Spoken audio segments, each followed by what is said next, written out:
Je suis Kakou Diana Badiawara. J'habite en France avec mes 5 enfants et mon mari.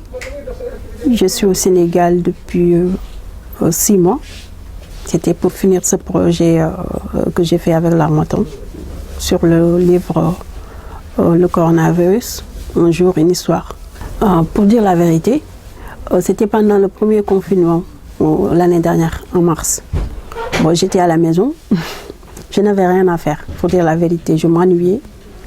Au bout de 2 semaines de confinement, bon, un jour je me suis réveillée, j'ai pris un cahier, j'ai dit à ma fille pourquoi l'expérience que j'ai vécue récemment au Sénégal concernant le Covid-19, je ne vais pas l'écrire. Bon, elle m'a encouragée, elle m'a dit mais pourquoi pas. Bon, au début c'était juste pour de la rigolade, pour dire la vérité. J'ai commencé à écrire, je n'avais rien à faire. Tous les matins après mon petit déjeuner, je me mettais dans la chambre des enfants.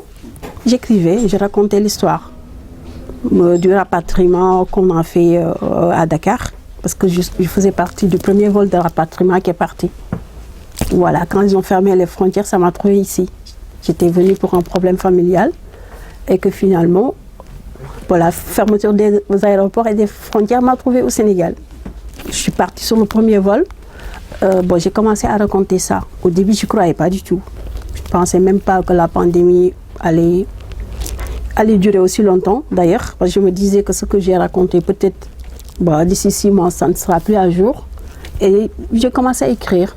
J'ai commencé à y croire quand je suis arrivée vers 70 pages. Là, je me suis dit, comme la pandémie n'est pas finie et on ne voit pas encore la fin, pourquoi pas? Peut-être que si je me motive vraiment à y croire, je peux sortir quelque chose. En résumé, je raconte tout. À la base, c'était pour raconter juste le rapatriement, parce que c'était vraiment un truc extraordinaire. Voilà. La surprise m'a trouvée au Sénégal. Emmanuel Macron a déclaré qu'il fermait les frontières. Macky Sall, pareil. Donc moi, je devais rentrer 2 jours après, officiellement, et que mon mari m'appelle, me dit l'aéroport de Marseille est fermé. Bon, je lui ai dit, mais retourne à l'agence pour dire, moi qui dois rentrer dans 2 jours, qu'est-ce que je fais? L'agence lui dit, il faut qu'elle aille à l'aéroport aujourd'hui, tout de suite. C'est comme ça que c'est parti. Donc, bon, j'ai ramassé mes affaires. Mon mari m'a ordonné de ramasser mes affaires tout de suite à partir de l'aéroport pour ne pas être confiné au Sénégal. Parce qu'on avait peur de la pandémie, en fait, on ne savait pas qu'est-ce qui allait se passer, combien de temps. Voilà. Donc, je suis arrivée à l'aéroport. C'était très, très dur ce jour-là. Je peux vous dire que l'intérieur ça veut dire l'histoire, c'était vraiment ça. Le départ à la maison, arrivé à l'aéroport à 16h, j'ai quitté l'aéroport à 4h30 du matin. On m'avait mis sur liste d'attente. Mais j'ai raconté toute cette histoire-là.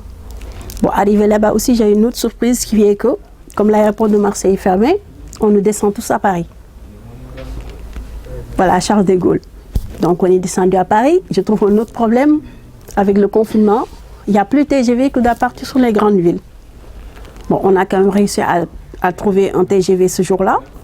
Donc on est parti à Marseille. Voilà, l'histoire c'est...